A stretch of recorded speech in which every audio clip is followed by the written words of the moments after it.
Hi friends, welcome back to my channel, and this is Windows Server 2025 Complete Master Course 0 to Expert, and this is part 16th video in this course.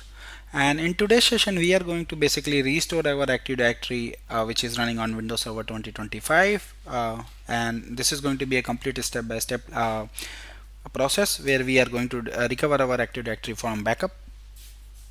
So basically, in last video we have taken backup of our Active Directory server, which was Win2K25 DC01. So let me show you. This was the server which we have taken backup in last video. If I go to Tools and basically Windows Server Backup, then you should be able to see two copies of backup which we have taken in last video. So you can see we got two copies which we have just taken few minutes back, approx 5 minutes back. So now we are going to recover this in our lab environment. So there are two type of backup, which is authoritative restore and non-authoritative restore. There are two type of backup which you can restore an Active Directory.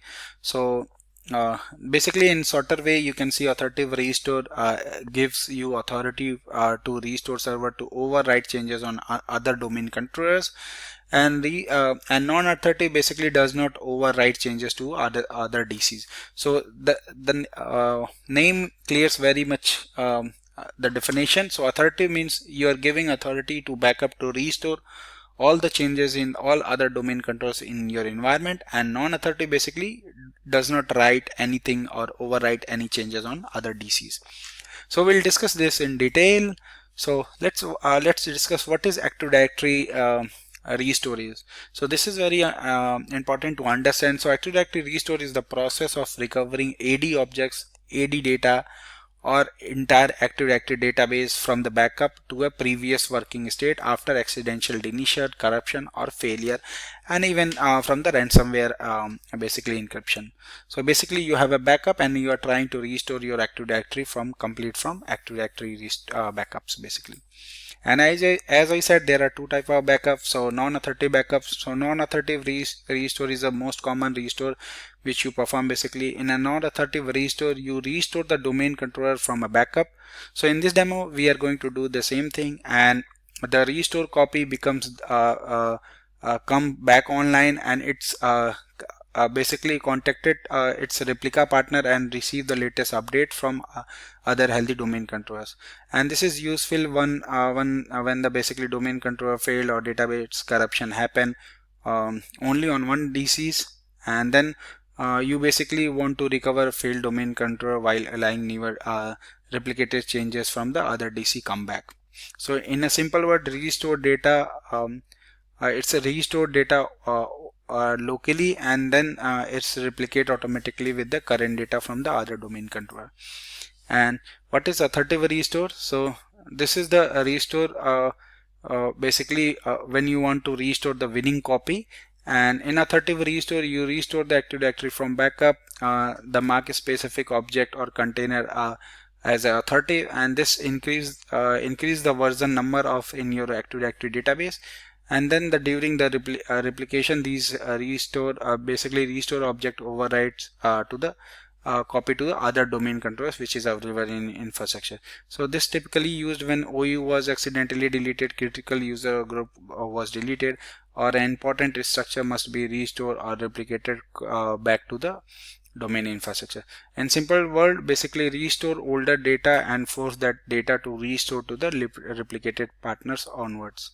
So this is very powerful operation, and you should be doing this authoritative restore very carefully, because it will basically replicate and force the changes across all your domain infrastructure. So this is the same thing, basically authoritative versus non-authoritative restore. So purpose used when object are permanently deleted, and non-authoritative basically used when the objects are accidentally deleted or changed. And effect overrides all changes basically made on the other domain controller since the backup, and this basically merge the restore data changes to the other domain controllers.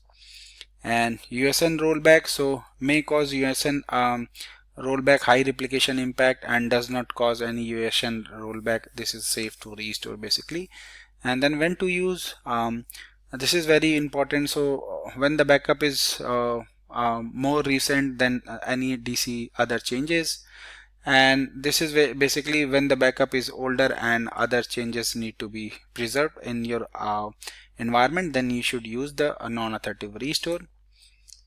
And now active directory disaster recovery. So this is very important basically.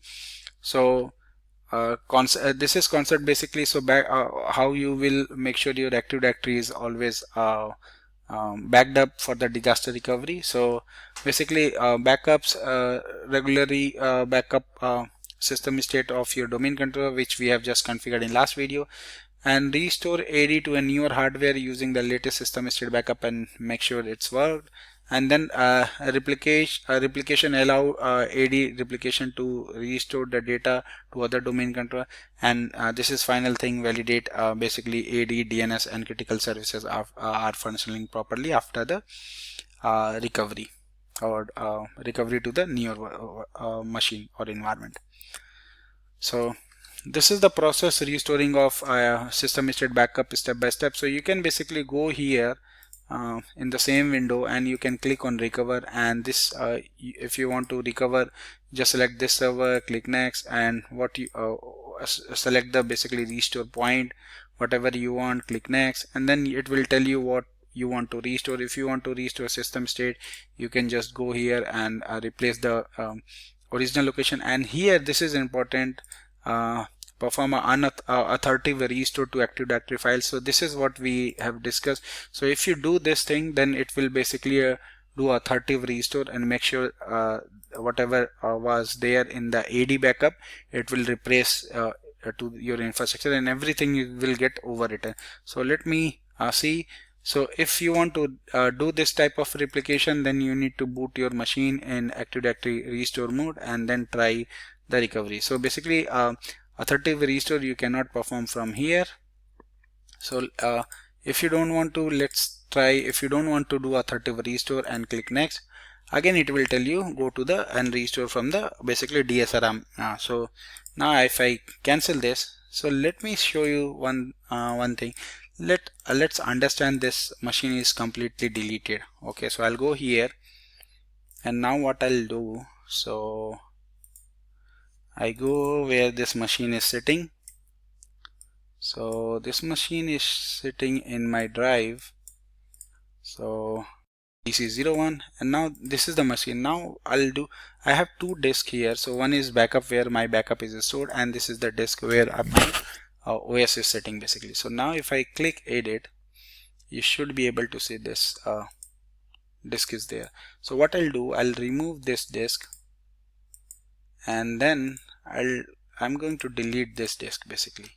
So let's assume our VM is deleted completely and we don't have a backup. Now if I run this virtual machine, it will fail.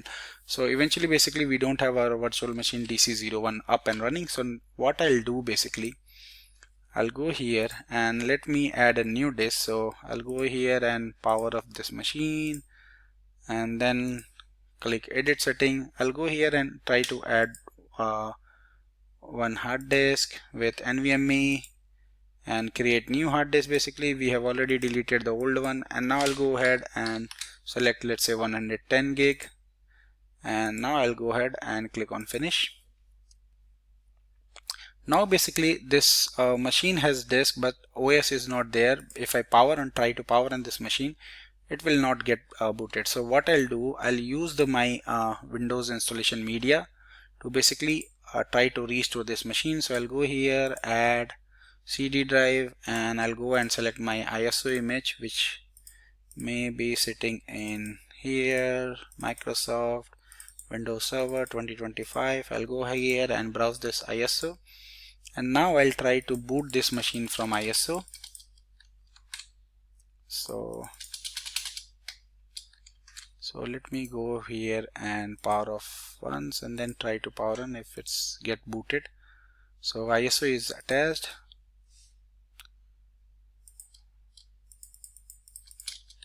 Now let me go ahead and try to change the boot order. Press del during the boot process. Now I can see my SATA CD-ROM is there, so I'll click here and now I should be able to boot from ISO file which I have just attached. So now it's loading the ISO. So now here I'll go ahead and select next, and then I'll basically click here and then click next, and then I'll go to repair your computer, click and troubleshoot here, and then go to system image recovery, and now it will basically go ahead and automatically search if there is any backup sitting in my machine. So I have already attached my second drive to this virtual machine where my Active Directory backup is sitting. So now this is the drive where my backup is sitting. So I'll go here and click next, and if you want to select the basically you can go here and click next, then it will tell you the option where the backups is sitting. So this is my backup, which is latest backup basically, and I'll go ahead and click next, and then I'll select the latest backup from here. And then if I go, you can basically you will see here format the and repartition disk. So it's going to basically pick this disk which is available there, and then it's going to install and format and repartition as per our requirement. And then you have advanced option also to basically automatically restart and all those things. So now I'll go ahead and click finish, and all the disk will be formatted and replaced with the layout and data in the system image. So I'll go ahead and click OK. So now you can see preparing the restore disk, and now you can see the data restore has started, and now it's restoring the C drive. So restoration will take some time. Once the restoration is complete, it will go ahead and basically reboot my machine, and then we will verify once the restore is completed. So I'm going to pause the recording here. Once the restore is completed, I'll go ahead and resume from there. It took only less than 2 minutes to restore. So now I'll go ahead and restart my machine. So now this time you will see this is going to take a normal reboot. It's not going to boot from our ISO because it's already have now image which is restored by using the system state. So it should directly boot from the backup which is restored in the disk now. So now you can see it was so quick, and now it's applying the computer settings. So it will take few more seconds. We got the login screen, so I'll hit Ctrl-Alt-Del and try to log in here. And now you will see we are able to log in successfully. And now let's wait for some time, or you can go and launch the Windows Server backup basically. So now if I go here, you should be able to see our C drive which is restored, the ISO image which I just mounted, and here you can see basically a backup is successfully taken, and we have 2 copies which is sitting in our backup disk. So this is good. Now let me go ahead and do some validation. So the very first thing, I should go ahead and run the netdem query FSMO to basically see the FSMO role is good. And now I'll try to open Active Directory, let's say users and computer. I'll try to open DNS, and then maybe site and services, domain and trust. So you should basically do all the sanity tests after restore and make sure your Active Directory is working fine. So I'm able to see everything looking good to me. I'm able to see the DNS and reverse lookup zone. So everything looks good here. Site and services is also good. So I'll go ahead and try to replicate the machines and see replication also. So replication seems to be working fine, and you can basically go and use the repadmin commands also, which is highly recommended to test your replication across your all the domain controller post the restore is completed from a backup. So this is pretty much which I wanted to show in this video. So thank you for watching. Please subscribe me for more videos, and if you have any query, any question related to this, you can always post me my given mail IDs. Thank you once again. Bye bye.